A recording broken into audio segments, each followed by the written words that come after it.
Hey guys, I want to do a quick little video today on how to test your spark in your motorized bike and replace the parts if necessary. So to test your old parts, you're going to need a multimeter. This is a great tool to have if you're in this hobby because like I said, you can test your old parts before you buy new ones. It has ohm settings on it, so you can see as I turn this little knob here, it's going to change it to different settings, which I'll show you how to set those up in a second also. But yeah, very useful tool. They're relatively inexpensive, and I recommend getting one. So basically, the bike will run for a bit, and I'll start revving it. And if I hold it at a constant RPM, it'll rev pretty good, but you'll notice it'll kind of die down in some spots. So my assumption is that it's not getting consistent spark. Yeah, so on my bike here, I have a little sport bike fairing that I need to remove. But once I get this off, we should have a better look at the CDI. And from there, I can put the multimeter into the different wires and see what we're dealing with for ohms and things like that. But yeah, let's get this off.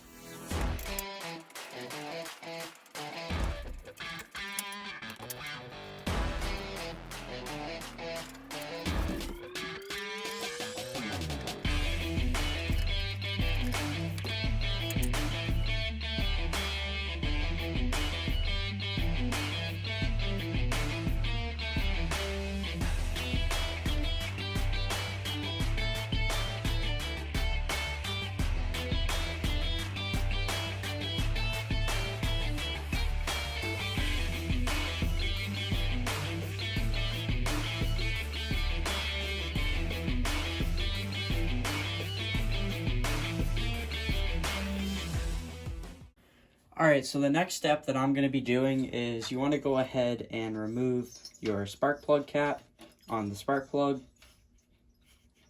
These can be on there sometimes. These kind of twist and pull, okay? Here's another thing that you got to be careful. On this old CDI, you'll notice on the end there, I'm not sure if you're going to be able to see it or not. Let me pick up the camera, I'll show you guys. But you can see in here that there's a big circle in there. But on the newer style, a lot of times it will have the smaller diameter. Basically what you are going to do, if you're installing a style like this where it has a smaller diameter, you want to unscrew the spark plug cap. See that little chrome tip right there? You want to unscrew that if you're putting on the small style. This style right there, that fits with the cap on. So this is just one of those little things that if you're not getting spark, that's one thing to look at. So just a little update for you guys. I got my tape off the CDI wires and I got them disconnected. So from here, I'm going to remove the Magneto and the CDI from the bike.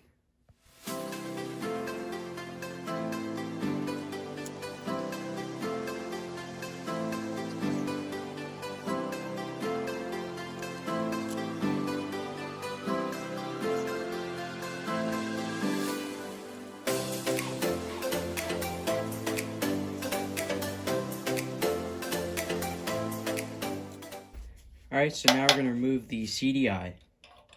And that is not the right size, not even close. But you know what they say, when you can't find the right size, use an adjustable wrench. It's going to get on there. And we'll get this little bracket off.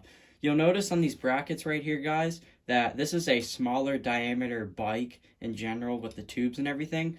A little tip for y'all, if you run into an issue where your down tube is really big, you can actually just use some zip ties. I've done it in the past, and it holds it just as well.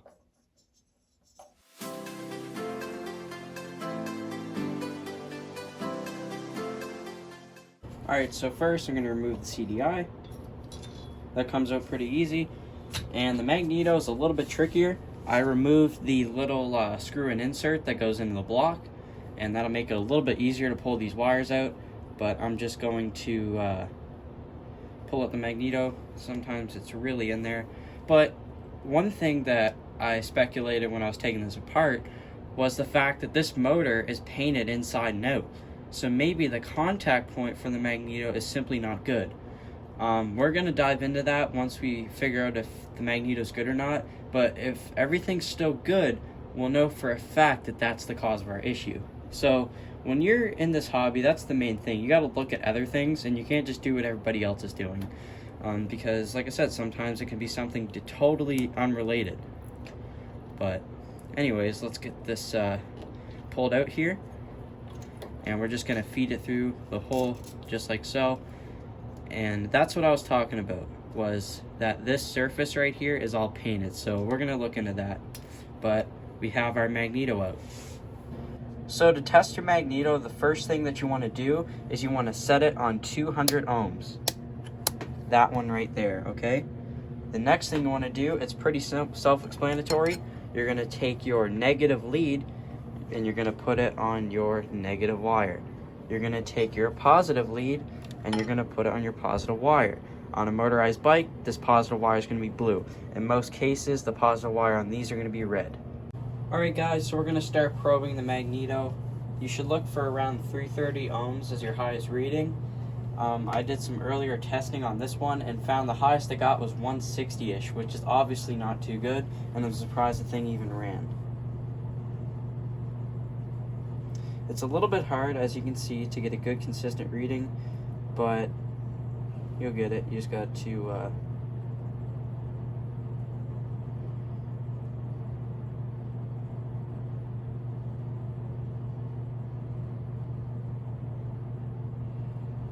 see, the numbers are kind of all over the place, and the issue is I'm basically trying to do this, probing it, but also holding it. And if you get your finger on the contact points, it will mess up the reading, so just kind of trial by error. 155, I just saw that, 155, 198, 170.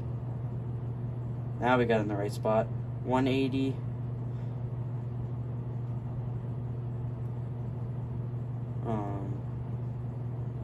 197. Okay, so we determined that this Magneto is our issue. I thought it was the contact point, but this doesn't just make enough ohms of resistance to produce the proper spark. Don't end it there. You want to test the CDI also, and I'll show you how to do that next.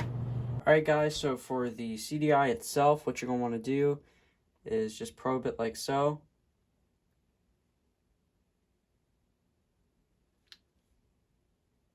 And you're looking from 6 to 8 ohms. And man, I'm seeing readings all over the place from 8 to 12. So, yeah, guys. Basically, what I can tell is if your Magneto is going bad, it definitely doesn't do any good for the CDI. So, yeah, our Magneto and the CDI are way off for the readings, and I'm surprised the thing even started. But if you guys want to know how to do this, take your negative probe and you're going to stick it into the spark plug wire. Make sure it touches the metal. And then you're going to take your red probe, doesn't matter where, and then plug it into the CDI wires itself. See how I'm doing that? And that will give you the CDI reading. So we know for a fact this unit is, in my opinion, it's still good, but it doesn't have much life left into it. We know for a fact that this thing is totally dead. It only produces about 160 to 190 ohms, which is not good for any kind of motor. No wonder the thing was running like crap. But yeah, so I don't think I need to test new parts. I've had really good luck from the company that I buy CDIs from them all the time, so I'm just going to throw them in. But if you're buying a CDI that is very cheap, then you would definitely want to test this. But every time I bought a new CDI Magneto, it's always worked for me, so we're just going to throw these parts in the bike. Alright everybody, so I'm going to go ahead and install my new Magneto into the bike. It's pretty simple, so I'm probably going to end up time-lapsing this part of the video. But if you notice, this gasket ripped on me. This is very common. I was cleaning out this cavity here, trying to get rid of any dirt or debris, and my rag caught the end of this and kind of ripped it. I have another gasket for it, I just can't find it right now, so temporarily I'm going to put the cover back on without it. But here's our new Performance CDI. You can tell it's a Performance CDI because the plates on it are a lot thinner than your standard one. I don't know if you're going to be able to see that or not, but the thinner plates equals a better spark. And standard CDIs produce anywhere from 310 to 330 ohms, but I've seen this one do up to 360. So it's definitely a good little upgrade for only 25 bucks. But yeah guys, so I'm just going to thread this back into the motor, and I'll throw in some music and do a time lapse.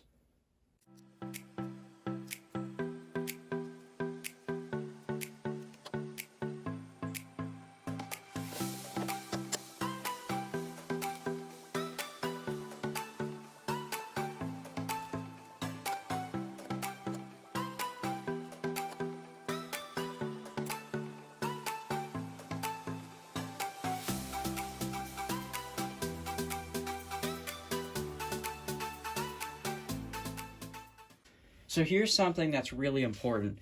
In case you don't know, you need to have a very precise air gap in between the magnet itself and the magneto.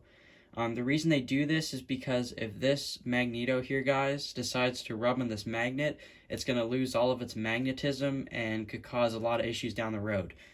A lot of guys will recommend, just like me, a good feeler gauge set, and you can do it that way, 40 thousandths of an inch, or you can use, I learned this trick many years ago, you can use 2 pieces of cardboard or 3 pieces of paper, I think it is. This is just a old box from like, I can't even remember what it is, like Autosol. Anyways, I cut that out, and it makes a really good shim to tighten your magneto down with. So you can see that I can very comfortably get these snug and know that the right air gap is there, because these 2 shims just work out to about the right thickness. So it's a good little trick to learn. But once we get this magneto installed, I will hook up the CDI and then wire everything, put the panels back on, and the bike should be all assembled.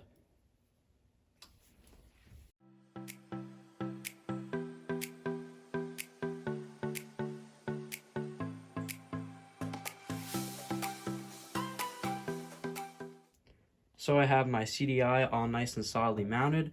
What I need to do now is I need to unthread the cap on the spark plug. That way it fits this style of boot. And as you can see now, this will go on very easily. Because I see a lot of guys having issues with the style of boot where they're like, oh, it's not sitting down all the way. But on this style, see if I can get it to do it, you hear a click. See that click? And that makes sure it's locked in, and it can move all at once, but it won't pop off. We'll do a little bit better job of tucking this wiring in, but with the panels on, it will kind of look like that. Okay, so for the CDI, I had a lot of excess coil wire, so what I did is I just zip tied them together. That way, when the panel's on, you're not going to see it. I also connected these. These are very easy to hook up. Red goes to blue in this case for the CDI, and black goes to black. And the kill switch wires you can put either way. So from here, what I'm going to do is I'm going to tie down some of these cables, make it look all neat, and then we'll put the panel on. And just like that, that's how to install and test a magneto for a motorized bike. I hope this video was helpful in some way, and if you guys have any questions, don't hesitate. Make sure to comment those down below. But I will see you guys in the next video.